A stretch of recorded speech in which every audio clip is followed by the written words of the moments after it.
Eu vou começar aqui falando sobre essa questão do Vasco com o Fluminense, porque, cara, eu falo para vocês, o Flamengo, quando faz esses acordos, tem que pensar muito bem. Isso foi a gestão até passada, né? Mas tudo bem, foi para facilitar a questão do Maracanã, porque se fosse só o Flamengo ia ser mais difícil. Com o Fluminense junto, são dois clubes, aí foi mais fácil pegar o Maracanã. Muito mais por questão política do que financeira, que o Flamengo é o trem pagador do Maracanã. O documento aí foi assinado pelo CEO Carlos Amoedo e o presidente Mário Bittencourt, né? E estabelece que os confrontos de dezembro ocorrerão no estádio, com divisão igualitária da torcida, 50% para cada lado, sendo os vascaínos posicionados no setor norte e os tricolores no setor sul. Ou seja, os caras fizeram já um acordo, né? O Fluminense tem direito a gerir também. O Fluminense foi lá e fez acordo com o Vasco, né? O Fluminense foi lá sem o Flamengo participar. É o que eu falo, é contra tudo e contra todos. O Flamengo, cara, aí quando se envolve com esses outros times aí, é sempre essa palhaçada. É sempre essa palhaçada. Os caras já estão ali se juntando, né? Ah, mas o Vasco, se entrasse na justiça, conseguia também. Ok. Mas o Flamengo tem 65% do Maracanã e o Fluminense com 35% vai lá e fecha acordo com o Vasco. Okay. É simples, cara. Era só resolver a situação. Mas não. Os caras, mais uma vez, aí passando por cima do Flamengo e depois, né? O Flamengo tem que começar a prestar mais atenção nesses acordos, nessas parcerias que faz aí. Olha só, a defesa do Bruno Henrique mantém a confiança na reversão da suspensão de 12 jogos aplicadas pela comissão disciplinar, a primeira comissão disciplinada do STJD. O advogado Alexandre Vitorino aguarda o resultado do pedido de efeito suspensivo protocolado na última terça-feira e prepara a estratégia para o julgamento no pleno, ainda sem data marcada. O efeito suspensivo ainda não saiu, tá, gente? O Flamengo pediu, ainda não saiu, então o Bruno Henrique, nesse momento, não pode viajar para Caxias do Sul. Viajar pode, mas não pode jogar, né? Segundo ele, além da absolvição, a meta é alcançar a redenção da reputação do atacante do Flamengo, já que a decisão inicial teria desconsiderado elementos importantes do processo. Vitorino sustenta que houve equívoco na denúncia e até distorção de fatos, destacando que Bruno Henrique foi acusado de repassar ao irmão informação sobre um suposto terceiro cartão amarelo contra o Santos, quando na realidade recebeu o 6º amarelo na sequência diante do Botafogo. Advogado também frisou que, em outra ocasião, o jogador rejeitou de forma contundente qualquer possibilidade de manipulação, o que, segundo ele, não foi devidamente avaliado na comissão, né, na primeira instância. Tá? Para a defesa, a análise completa das provas pode não apenas absolver o atleta, mas restaurar sua imagem no futebol brasileiro. Tá? Então essa situação aí do Bruno Henrique também, que é importante a gente trazer para vocês. Eu vou trazer aqui agora para vocês, antes da gente chamar o nosso corte aí, que a gente vai falar sobre provável time do Flamengo, falar sobre questão de estádio. Cara, o John Textor, após o jogo, após a eliminação do Botafogo, deu apoio ao Ancelotti Filho, né? Que é o técnico do Botafogo, e citou o Flamengo, vendo que o Botafogo tem condição de brigar pelo título ainda, e explicou a situação que a temporada só começava em abril. Tá? Olha só, quero agradecer aos torcedores, a atmosfera incrível, casa cheia, merecia um resultado melhor, jogos de Copa, você não sabe se o time que espera vai ganhar, nossos fãs esperavam vencer, fãs, torcedor, cara, não está nos Estados Unidos. Nós somos uma organização melhor do que nos últimos, esperávamos estar na final, nossas expectativas eram muito altas. Entendo que os torcedores estão muito chateados, gostei dos jogadores, confio no treinador até mesmo quando perdemos. Esse ano foi difícil porque o ano passado foi muito bom. A metade da temporada já foi, temos o objetivo de estar no G4, vamos colocar os melhores jogadores em campo, vamos tentar transformar esse lugar numa festa de novo.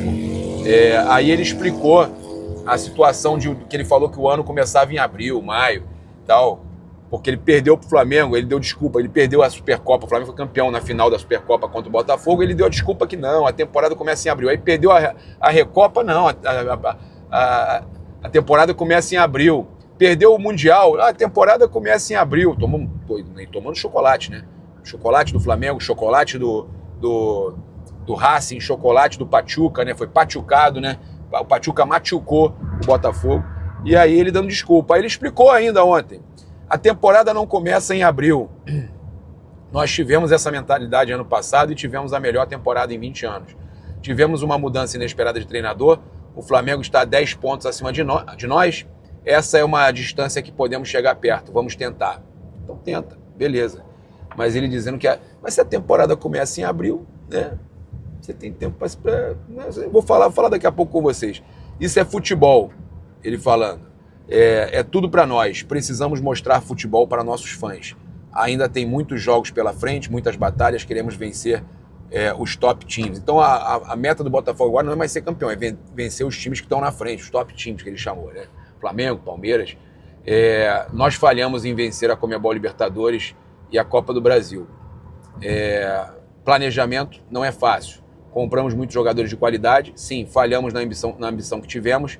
O campeonato ainda não acabou. O Flamengo vem aqui. É um jogo de 6 pontos. Temos chances. Então, o John Textor citando o Flamengo aí quando fala sobre as chances do Botafogo. Muito claro para mim. O Corinthians decidiu quebrar e virar SAF. Vai virar SAF, eu não tenho a menor dúvida disso. Porque eles acham que isso aí é o certo. É você quebrar e vender, virar SAF, como queriam talvez fazer no Flamengo. Né? Mas, por sorte, a gente tem gente séria que está querendo evitar esse tipo de situação. O Flamengo não precisa virar SAF, a força da sua torcida não precisa deixar o Flamengo virar SAF. Mas a verdade é essa, meus amigos. Eu acho que se você... o próprio Fluminense, Gabriel, também, que a gente falou, da SAF. O que aconteceu também... O que aconteceu também com relação à situação do Thiago Maia, né, do Inter, que o Inter colocou o jogador que não pagou para jogar contra o Flamengo, sabe? São coisas que... doping financeiro, eu chamo isso de doping financeiro. Vai ter obra. São bizarrices que acontecem no futebol brasileiro. Tem gente que fala assim, só no futebol brasileiro que acontece isso. Não acontece só no futebol brasileiro. Teve o escândalo do Barcelona aqui, que quase foi à falência. A gente está vendo aí o sufoco que o Textor está tendo aqui na França, né, com outro time dele, que ele investe, né, tomou transfer ban. Só que a CBF não pode permitir bizarrices como essas acontecerem. Isso, concordo com você. Permite, infelizmente, né? Ô, Gabriel, aproveitando a tua participação, né, aqui, não é todo dia que a gente tem esse privilégio aqui do nosso querido paparazzo rubro-negro no canal dele mesmo, número 2. Lá ele. Ô, Gabriel, o pessoal quer saber do jogo, a galera aqui no chat tá falando, pergunta pro paparazzo, os desfalques, o que tem pro jogo contra o Juventude. O Felipe Luiz vai deixar o Plata no banco porque se apresenta hoje, deve ir com o Luiz Araújo. E aí, como é que você está esperando esse jogão aí? Jogão, o Flamengo não ganha no Jacone faz tempo. Então, para a gente fechar aqui a nossa live, né, com 50 minutos, cara, eu acho que é importante aí também lembrar a galera que eu posto aí os cortes, às vezes, tanto no canal 1 quanto no canal 3, Momento do Paparazzo, para se inscrever também lá no Família da Nação, que é nosso parceiro aí, em todos os canais parceiros. Ali, eu acho que o mais importante é o Flamengo não perder mais jogadores, né? Então, se o Plata se apresentou agora e o Felipe entendeu que o Plata está treinando hoje, não tem tanto tempo de preparação, e o Felipe entendeu que a melhor situação é levar ele para o jogo, mas ele não ser titular, tá normal, porque para mim o Luiz Araújo até pouco tempo atrás era titular também, é mesmo nível. O Flamengo na ponta direita, ele tem 2 jogadores do mesmo nível. Quem começar, a gente está muito bem, porque eu sou fã do Luiz Araújo, não sei vocês. Sou fã do Luiz Araújo. Isso hoje. E sou fã do Plata também. Então, para mim, mantém o mesmo nível. Plata e Luiz Araújo, para mim, é mesmo nível. Você não tem o menor problema com relação à ponta direita. Na ponta esquerda, Samuel Lino e Bruno Henrique. Por quem não ama o Bruno Henrique? Ainda tem Michael e Cebolinha lá, que é o Cebolinha. Acho que ainda Bruno, a gente está aguardando aí o efeito suspensivo, né, Gabriel? Do Bruno. Mas o Cebolinha, por exemplo. Cebolinha também é alto nível. O Michael é alto nível também, só que está numa fase ruim.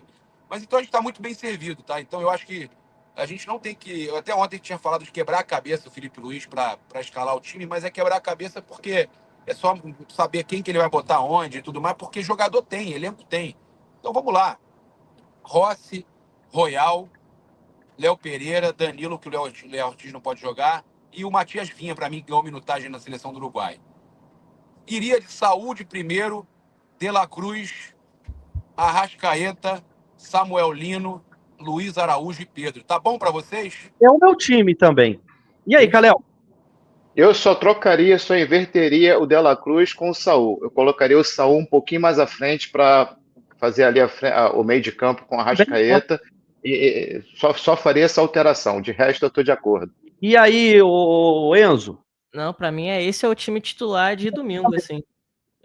Esse é o time titular de domingo.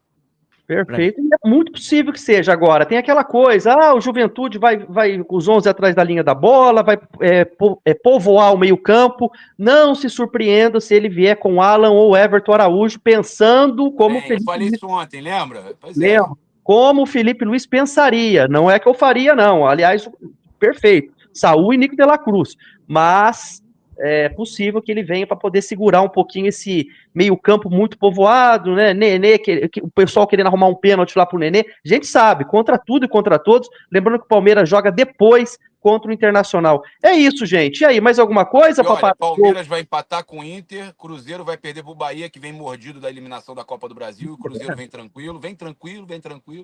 E o Flamengo vai vencer com dificuldade 2-1, 2-0, não sei, difícil demais não, mas vai vencer. O Flamengo vence em Caxias do Sul e a situação fica melhor ainda.